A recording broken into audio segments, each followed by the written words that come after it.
Ngayon po ay kasiyam ng Nobyembre at ating pong ginugunita ang pagtatalaga sa St. John Lateran Basilica. Ito po yung tinatawag natin na Mother of all Churches. Bakit po? Sapagkat ito po yung simbahan na nakatalaga sa obispo ng Roma. At sino po ba ang obispo ng Roma? Walang iba kundi ang Santo Papa, si Papa Francisco. At dahil ang Papa Francisco ang pinuno ng buong simbahan sa buong mundo, kaya ang katedra niya na naandoon sa St. John Lateran Basilica, ito yung naging inahan ng lahat ng simbahan. Napakaganda po sapagkat ito ang nagpapakita ng ating pagkakaisa, the Universal Church. Kaya po ang ating pagninilay ngayong araw na ito ay mula kay San Juan, Kabanata 2, mga talata 13 hanggang 22. Si Jesus nagpunta sa templo at nagalit siya. Opo, nagalit si Jesus. Bakit? Sapagkat ang templo na dapat sana ay tagpuan ng Diyos at ng mga tao, at ang tao ay nagpupuri at nag-aalay sa Diyos, ito'y naging tagpuan ng magnanakaw, naging tagpuan ng mandaraya, naging tagpuan ng korupsyon. Bakit po? Kaya yung ipaliwanag ko sa inyo.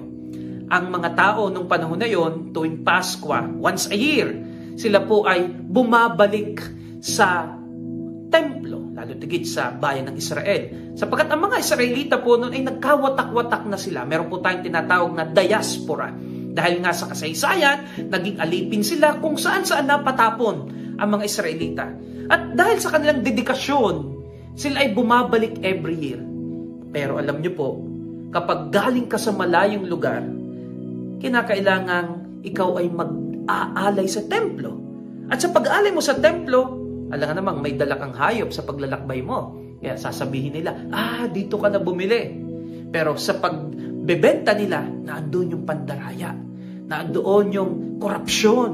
At kuminsan, kung may dala man sila, napakahigpit po ng kanilang tinatawag na parang quality control. Alam niyo po, merong rule on purity, rule on perfection. Ako, hindi pwedeng ialay yan. Tabingi ang mata, tabingi ang tenga, hindi pantay ang paa. Eto na lang, bumili ka na lamang dito. Bakit naman merong mga namamalit ng pera? Sapagkat syempre po, anything that is foreign should not enter the temple. Kaya po, yung pera ng mga galing sa malayang lugar, hindi pwedeng pumasok sa templo. Magpalit tayo dito ng pera. Diyan papasok ang corruption. Kaya nagalit si Jesus. Naandun yung panlalamang, naandun yung pandaraya. Hindi ba't ang templo ay tagpuan ng Diyos at ng tao, na kung saan ang tao ay dapat nagpupuri, nagpapasalamat, nag-aalay sa Diyos. Pero hindi ganoon ang nangyari.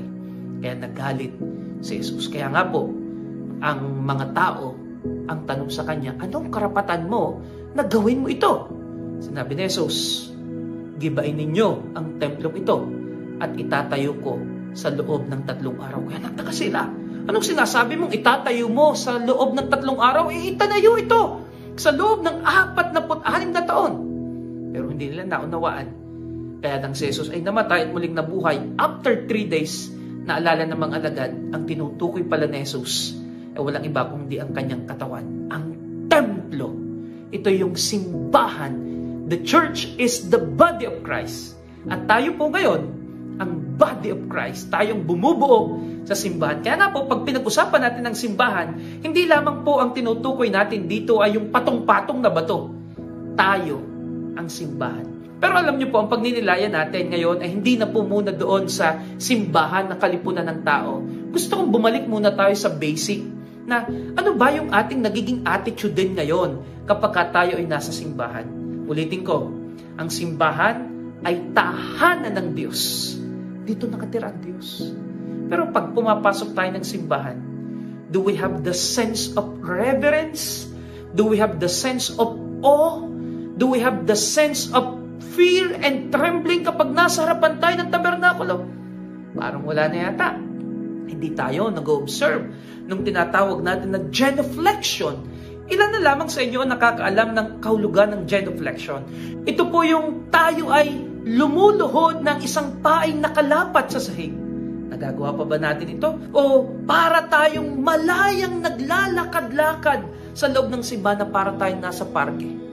Para bang wala ang Diyos doon sa tabernakulo. Ibalik natin ang paggalang at pagrespeto. Ibalik natin yung sense of divine. Ibalik natin yung presence of God sa loob ng simbahan. Nandun naman, kaya nga lamang, hindi natin pinaparangalan. O baka nga, hindi natin nararamdaman. Kasi pag pumasok tayo ng simbahan, ang focus dapat natin, hanapin agad nasaan ang tabernakulo kung saan naandun si Kristo. O minsan, hindi yan. Ang hinahanap agad natin saan tayo upo.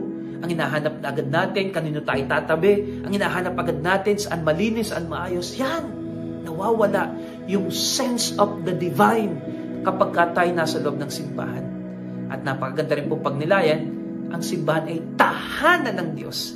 Pag sinabi nating tahana, tayo ay tumitigil ng pag-iyak. Sa Batanggenyo po, pag sinabing tahan ka na, ibig sabihin, stop crying. Hindi ba't kapag nasa loob tayo ng simbahan, sa lahat ng mga bigat na pinapasa natin, dito tayo tumatahan. Dito tayo pinakakalma. Dito tayo pinatitigil ng Diyos sa ating pag-iyak, sa ating mga bigati. Sapagkat dito'y dinidinig niya ang ating mga panalangin. Kapag nasa loob ba tayo ng simbahan, tunay ba tayong tumatahan? Tunay ba tayong nananahimik? Tunay ba tayong pumapasok sa isang pakikipag-ugnayan sa Diyos natin?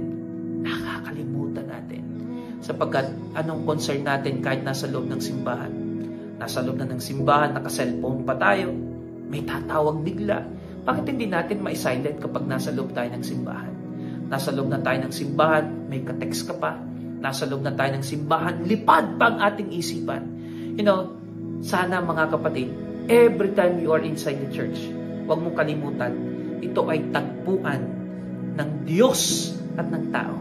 Hindi ng tao sa tao. Ultimately, ang simbahan ay bahay ng Diyos at tayo nakikipagtagpo sa Diyos. Kaya, check our disposition when we are inside the church. Check what we wear when we are inside the church. Is it truly honorable before our King? Kaya kung hindi, tingnan natin. Baka hindi mo naunawaan kung sino ang tinatagpo natin sa loob ng simbahan.